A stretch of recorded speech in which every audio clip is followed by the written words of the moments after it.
Maka ingin saya sampaikan bahwasanya tolonglah Ustadz Sani jangan menuduh mereka berdusta. Siapa tahu mereka itu tidak berdusta, tetapi hanya. Assalamualaikum warahmatullahi wabarakatuh. Bismillahirrahmanirrahim. Alhamdulillahirrabbilalamin. Allahumma sholli ala sayyidina Muhammad wa ala alihi wa sahbihi ajma'in. Amma ba'du.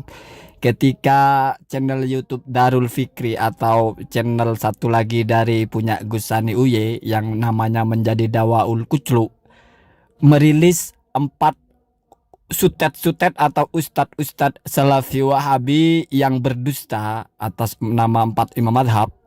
Artinya di situ daftar orang-orang ustadz-ustadz Salafi yang omongannya itu tidak sesuai fakta. Maka ingin saya sampaikan bahwasanya ya tolonglah Ustadz Sani jangan menuduh mereka berdusta. Siapa tahu mereka itu tidak berdusta, tetapi hanya jahil morokkab saja. Artinya mereka itu hanya masuk kategori orang yang la yadri annahu la yadri. Tidak tahu tapi tidak merasa kalau tidak tahu, sehingga pede gitu. Nah itu tipikal orang yang buruk sekali sebetulnya. Tetapi ini alternatif saja. Misalnya kalau kita bilang mereka pendusta kok terlalu berlebihan mungkin, maka kita kasih label satu lagi, yaitu jahilun morokkabun. Apa itu jahilun morokkabun? Bodohnya itu double. Bodoh yang pertama itu la yadri al haqqoh, tidak tahu kebenaran gitu. Imam Malik mengatakan kodok itu halal, tapi di pengetahuan dia malah Imam Malik mengatakan kodok itu haram. Artinya informasi di otaknya itu yukhalifu al-waqi, tidak sesuai fakta. 7 tambah 7 14, di otaknya dia 15 misalnya. Tetapi sialnya dia merasa benar gitu. Nah, satu, dia tidak tahu sesuatu yang benar, artinya jawaban yang benar dia tidak tahu, yaitu 15. Atau dia tidak tahu bahwasannya Imam Malik mengatakan kodok itu halal gitu. Tetapi dia juga tidak tahu kalau dirinya itu tidak tahu kebenaran. Artinya dia merasanya, dia taunya itu dia tahu yang benar gitu. Jadi dia merasa bahwasannya Imam Malik mengatakan kodok itu haram adalah sesuatu yang benar. Maka dari itu kenapa disebut jahil ganda. Pertama, jahilun anil haqqi, tidak tahu tentang sesuatu yang benar. Yang kedua, jahilun an hali nafsihi annahu la yadri. Dia juga tidak tahu keadaan dirinya bahwa dia itu tidak tahu kebenaran itu. Karena orang kalau sudah merasa tidak tahu tidak mungkin banyak omong.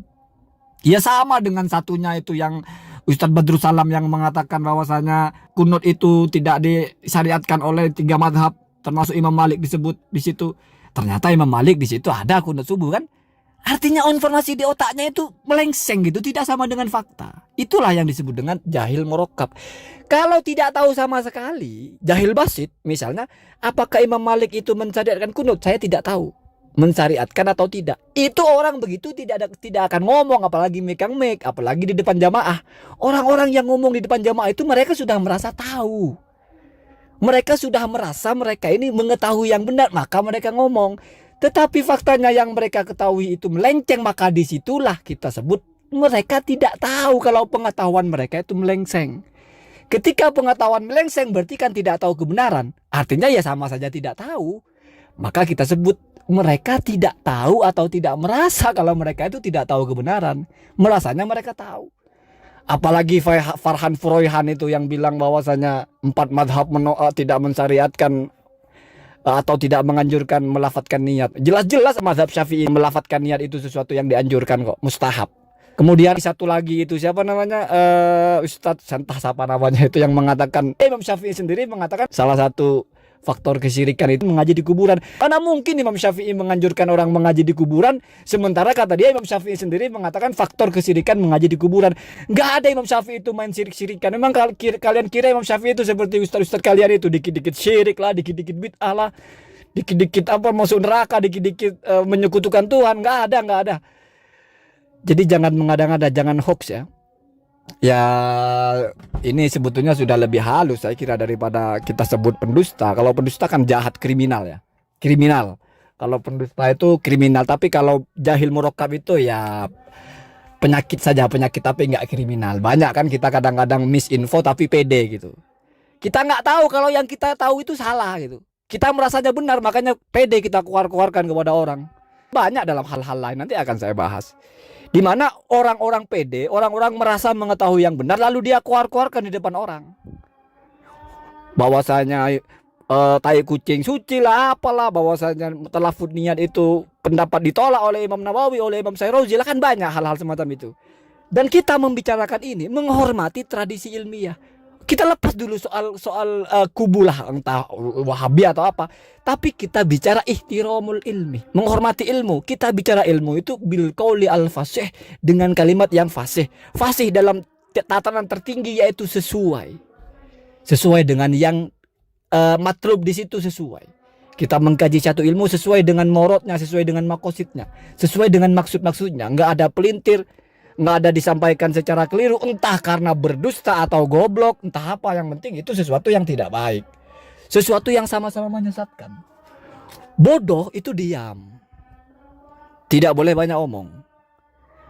Yang berbahaya itu orang bodoh. Artinya bodoh ini, mohon maaf, bukan bodoh tidak tahu apa-apa, bukan. Tapi dalam satu case, pengetahuannya tidak sama dengan aslinya. Ketika dia tidak merasa, dan memang seperti itu biasanya, merasa tahu padahal pengetahuannya salah, itu kan dia pede diomongkan kemana-mana. Itulah disebutkan dolun mudilun. Tipikal orang paling buruk ini, tipikal paling buruk. Orang yang tidak tahu apa-apa sama sekali, itu sudah sifat manusia sejak lahir, tidak tahu apa-apa, tinggal belajar. Tapi kalau tidak tahu, sekaligus dia tidak tahu kalau dirinya tidak tahu. Rajulun la yadri wa la yadri annahu la yadri fajtanibhu fa innahu syaiton. Itu ada diksi ulama seperti itu. Jauhi orang-orang semacam itu, jauhi. Itu sudah namanya setan.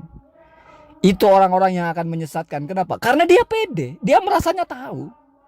Dia nggak, kalau diajari orang nolak. Kenapa? Karena dipikirnya dia yang benar.